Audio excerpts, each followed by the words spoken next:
The following is a production of the Department of Broadcasting at Western Illinois University.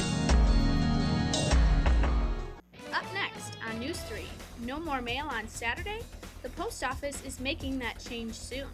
Find out when the post office plans to stop weekend mail. Also, Macomb High cheerleaders are making their way to the top.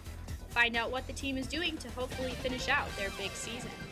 And see how the town is coming together to help make Macomb Library an even bigger and better place. Coming up now. Welcome to 3 Live at 4. News with Jessica Adusi and with Chris Lovingood.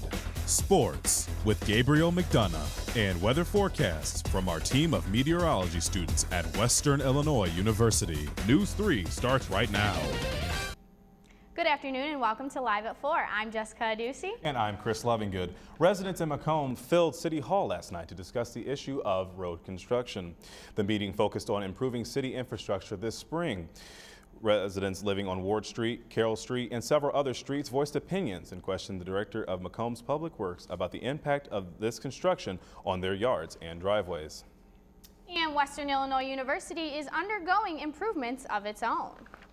The vacant bowling alley on the lower floor of the Union has been closed for nearly 2 years, but that could change in time. University Union Director Ann Comerford says the bowling alley is part of the master plan for the building's renovation. She says there are plans for the Students' Activity Office, Student Organization Center, and a possible student lounge to be housed in the vacant area. The project would take a decent amount of funds, but Comerford says the project is a positive move for the Union building. If you're used to getting your Netflix DVDs in the mail on Saturdays, you might have to get used to the thought of waiting until the following Monday. The U.S. Postal Service said Wednesday that it's planning to deliver mail only 5 days a week starting in August. Postmaster General Patrick Donahoe said the Postal Service's financial condition is urgent. His statement came in response to the $15.9 billion loss the service suffered last year. By cutting to only 5 days a week, the Postal Service says it would save $2 billion a year. And make sure to tune in to next Thursday when News 3's Dana Fulton dives further into the details behind the cutbacks. And the public library here in Macomb may be getting a new face. News 3 Rachel Steinbeck has more on this story. Well, you may have seen signs asking for donations recently. I went to the library to find out what they plan on doing with the money. A long time ago, 1904 to be exact, the Macomb Public Library opened their doors. Today, over 100 years later, they want to update and expand, and they're asking for your help. We have secured a $3.2 million loan, provided we come up with 25% of our share. The campaign for the future started in October. Local businesses have been very willing to help, and the library is well on its way to reaching their goal of $794,000. This $10,000 gift that the bank has given us has put us over the $500,000 mark, which is a tremendous accomplishment by this time. But businesses aren't the only ones helping the library. Children have participated collecting coins and pop-tops, and this all converts to money. If donations continue and all goes as planned, by this time next year, this whole area here will be part of the library. The library is going to be essentially doubled in size with this new building. It will be about 10,000 square feet, and it will resemble the original Carnegie Library. The money needs to be raised by June 30th, but Melissa and Judy hope to have construction going by then. They are so appreciative of everyone's help so far. We're just ongoing, and we're very enthusiastic, and we just think the best will come of this. We are just so grateful that we've come this far. As of yesterday, you can make donations online using a debit card, credit card, or PayPal. You can also send a check or stop by the library for more information. Future fundraising ideas are in the works, and the library hopes donations will keep coming in. We've had a beautiful past couple days here in Macomb. However, today ends that trend. We've seen scattered showers throughout the day, and temperatures are beginning to slowly drop as we make our way into the late afternoon. News 3's Nicholas Stewart is here with our first look at the weather. Yeah, it's been a great day today. Besides the rainfall, temperature-wise, it's been quite phenomenal for February. You can see we made it to 38 degrees. The winds have been rather calm, but with the wind and the high, saturation in the air, the visibility is quite down. So as we look forward to ahead, we can see that the rain is ending and is ending now. We have a very mild weekend coming up. We'll be looking more into that in the couple minutes. And also, as our precipitation moves east, we're looking for a major winter storm affecting the Northeast that could be dumping several feet of snow that you'll have to use a yardstick to measure. We'll come up with more than that in just a couple minutes. Thanks, Nick. Can't make it to New Orleans for Mardi Gras this upcoming weekend? Well, you won't miss out because the WIU Recreational Center is sponsoring Rocky After Dark Midnight Mardi Gras this Saturday. Come out and celebrate with other WIU students. This event is free for admission and begins at 9 p.m. Come and enjoy entertainment, refreshments, activities, and more this Saturday at the Rec Center. This weekend is the 43rd Annual Farm Expo, and it's sponsored by the WIU Ag Mech Club. More than 200 vendors will attend the event, and there will even be a craft show at the end of the weekend. Vendors will give information on a variety of things, including new agricultural technology and conservation methods. The expo will be free to the public and will also have free parking in Western's Q lot. If this semester has you stressed, then make sure to mark Hornfield Campus's Wellness Weekend on your calendar. On February 23rd and 24th, you can put your mind at ease with guided yoga, meditation, and labyrinth walks. Hornfield Campus Program Coordinator Mindy Pfeiffer says the event isn't just for college students, but it's open to the community. The cost is $40 or $35 if you bring a friend. The money covers your meals and accommodations. You can register at the Hornfield Campus website. Place on campus not many people know about, and it's tucked away on the first floor of Salee Hall. News 3's Joey Manzik tells us more about the Music's Library. The Music Library is not known to many students outside certain majors, but it welcomes everyone. Here on the first floor of Salee, room 108 has a wide variety of resources, including programs such as Finale, to help students write their music. It's also a great place to find some new music or learn a new tune. It's really convenient. I'm a music student. I'm always over in this area, and it's just right here. See, I do homework here because it's quiet and it's close to my dorm, so I don't have to walk very far at night. And I come here a lot for music theory classes because of all the scores. You can even rent movies, and the decorations and music magazines give the room a welcoming feel if you just want to get away from the noise. Scores that you can check out. We have books about music that you can check out, and we have books that are about teaching materials, how to teach music or learn how to play an instrument. If you can't find what you're looking for, there's a solution. If we don't have it here, we can also find things through iShare from other libraries and try to get it in for you. So you should be able to find most anything you need. The Music Library opens at 8 every day on weekdays, but closes at different hours each day. Anyone, including the people from the community, is allowed to use and check out their resources, but remember to bring your ID. So next time you come to Salee Hall, make sure you visit room 108. From Live at 4, I'm Joey Mazanik. Thanks, Joey. The Music Library has 9 listening stations for people to use for music and movies. If you're over 21 and have a taste for wine, then you should leave February 23rd open. The Performing Arts Society is hosting their 13th annual wine tasting from 4:30 till 6:30 that Saturday night. Over 60 samples of wine from all across the globe will be available. Mick Cumby, Development Director of COFAC, told the Western Courier it's a way to bring folks together in a unique atmosphere and raise money for the arts. Reservations can be made at Brown Hall 117. Are you looking for a summer job? The Summer Job Camp Fair is being held today in the University Union from 10 to 4. Many of the summer camp's recruiting staff members provide free meals and free housing, all with a salary for the summer. The fair provides students with opportunities for employment interviews and hiring on site. Summer job camps provide students with skills and experience that can benefit from in working towards any career. And there has been some local opposition on a new law designed to give temporary Illinois driver's license to undocumented immigrants. The bill was passed on January 27th, but even though the legislature supported the bill, local law enforcement isn't so sure. McDonough County Sheriff Rick Vanderbrucker told the Voice that he feels the way the bill is written encourages people to break the law. And in a news release, State Representative Noreen Hammond said there are too many holes in the legislation. The bill will take effect in October. And it's that time again for Pet of the Week. This Thursday's animal is a dog named Abby. This sweet girl is just 2 years old. Abby is a black and white Lab Shepherd Chow mix. She is spayed and is up to date on her Bordetella and canine distemper shots. Abby would be in a great home with kids and other animals. This great dog knows how to sit, shake, and loves getting endless attention. Abby has been in the shelter since October 27th of 2012 and needs a home soon. If you are interested in Abby or any of the other animals at the shelter, call 309-837-2989. Usually this team is cheering on everyone else, but this time they were the ones under the spotlight. We'll have more on the local cheer squad at competition after the break.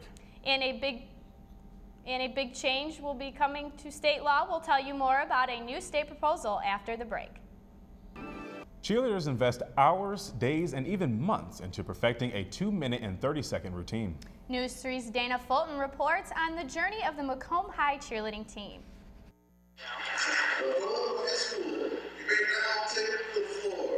A simple sentence that makes every cheerleader's heart race. And words that the Macomb High cheerleading team has heard quite a lot over the last few weeks. It was difficult in the summer, changing stuff around and figuring out what works best. So we didn't really expect we would get this far, but it's pretty exciting. And all that hard work was worth it.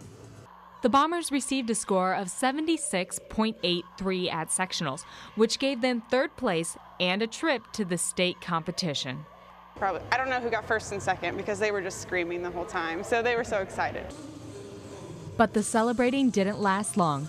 The Bombers went right back to practice, working hard to perfect the routine that took them to state for the first time since 2007. Coach Russell was focused on tightening up their current routine, while the girls were a little more anxious to switch things up. You know, I think they want to change more. Can we add X, Y, and Z? I'm like, okay, we need to manage our expectations and do what we can and do it well. Although the Bombers season ended last Friday in Bloomington, everyone is in high spirits still, thanks to their successful year. Oh, I couldn't be more proud of them. Everyone has stepped up, and it's just been really good. This team can definitely float like a butterfly and sting like a bee. In Macomb, I'm Dana Fulton. With only 2 seniors graduating, the Bombers are looking forward to a strong team next season. And Illinois is moving closer to legalizing same-sex marriage. Senate Bill 10 was passed by the Illinois Senate Executive Committee on Tuesday. The measure will now go before the entire Senate. A vote is expected next week. Illinois Governor Pat Gwinn released a statement thanking the Senate Executive Committee for moving the bill forward. Illinois Congressman Aaron Schock is under investigation after allegations that he solicited money for a political action committee. Schock is accused of soliciting more than $5,000 to help out fellow Republican Adam Kinzinger in the 16th District Republican primary last year. The congressman said that he expects to be exonerated by the House committee. A former LA police officer is at large after opening fire on 3 police officers and killing 1.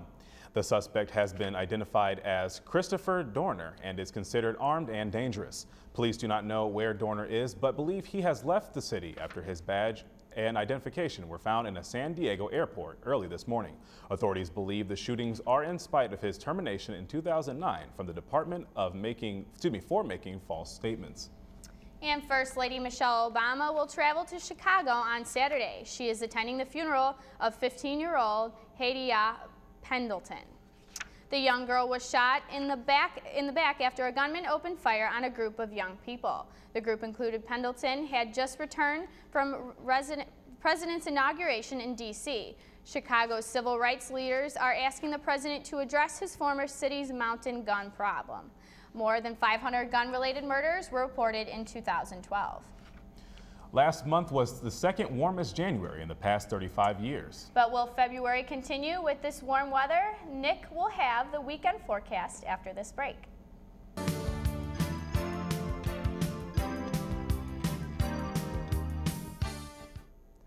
You know, and for February, it wasn't a terrible day.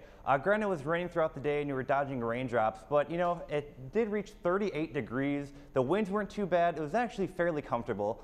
As we can see with today, we did reach 38. Currently, that is our high.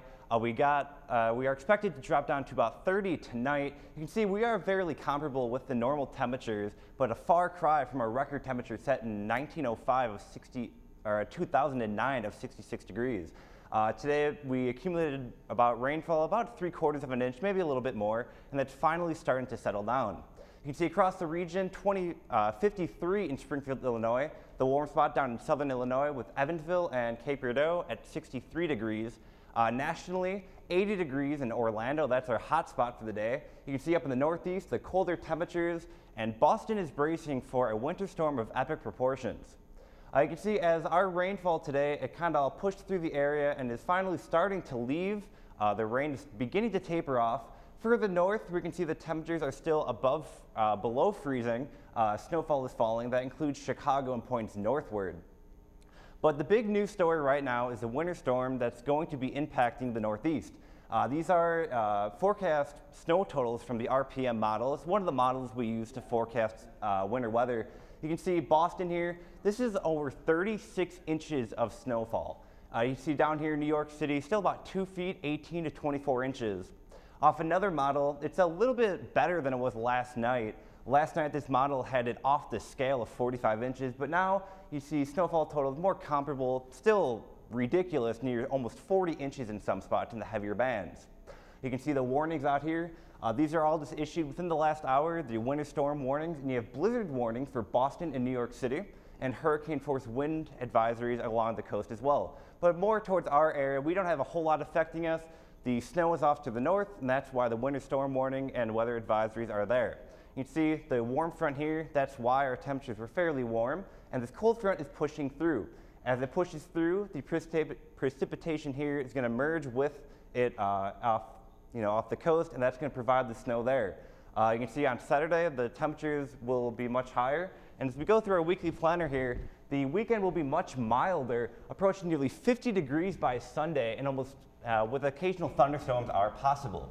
So that's not too bad for February, I'd say. I wouldn't say so. I mean, it's been kind of cold, but I'm really looking forward to warm up, Nika. Thanks for that. Definitely. Yes, thanks again for the weather update, Definitely. Nick. Now let's head on over to sports. How's it looking, Gabe? Well, a top 5 men's college basketball team went down last night.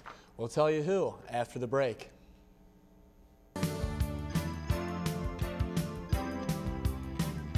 It's Education Appreciation Night at Western Hall tonight for tonight's conference matchup.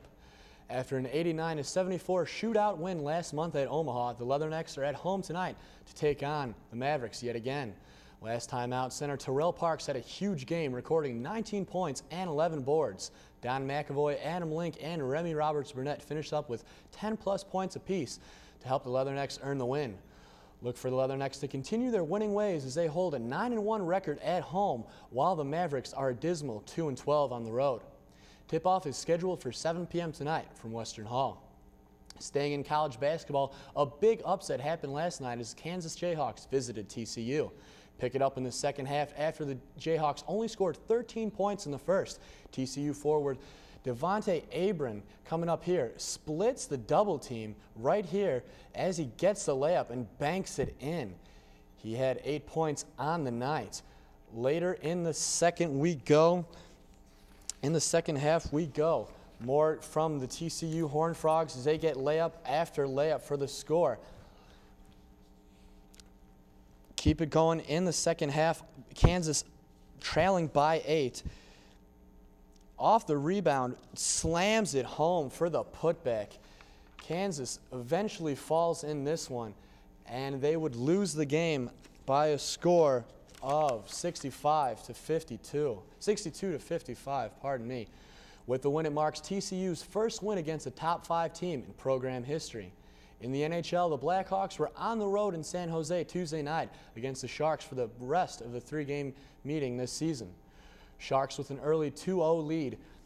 Chicago's Brandon Saad coming off. He gets his first goal of the year right here, coming off a Brent Seabrook assist, and gets it 2-1. Later in the first period, another Shark goal, 3-1 Sharks, and they're scoring in bunches. Chicago comes back, lights the lamp, 3-2. Now tied at 3 apiece. Off another turnover, Jonathan Taves stays with the puck right past Anti Niemi with a score 4-3. And they just keep going. Chicago with the puck off Corey Crawford into the stands. Corey Crawford had a nice game after giving up 3 goals early. Blackhawks eventually win the game 5-3, and a crucial win for this Hawk team as they don't have a loss.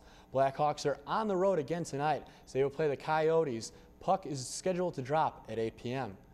The Chicago Bulls are also on the road as they face the Denver Nuggets tonight in the Mile High City. The Nuggets are trying to win an 8th straight game and finish up a 6-0 homestand, while the Bulls are looking for an upset with the depleted roster. The Nuggets have won 13 of their last 15 and have averaged over 113 points per game during that streak. The Bulls, on the other hand, have split their last 6 contests as they try to weather the effects of recent injuries. Point guard Kirk Heinrich and Joakim Noah were both out for their 3rd straight game as the Bulls fell 111-101 at Indiana on Monday. Tip-off scheduled for 9:30 p.m. Central Time. Guys? A popular board game loses one of its valuable pieces, but gains a feline friend. We'll have more after this break. Piece of our childhood is now no more. Hasbro unveiled the newest Monopoly token Wednesday morning. And it's out with the iron and in with the cat. Hasbro is working to pump up sales of the board game. That is all the time we have for this afternoon. For Nicholas Stewart, I'm Chris Lovingood. And for Gabriel McDonough, I'm Jessica Ducey. Remember, we will not have a show next Tuesday due to Abe Lincoln's birthday. So we will see you next Thursday. Have a great week.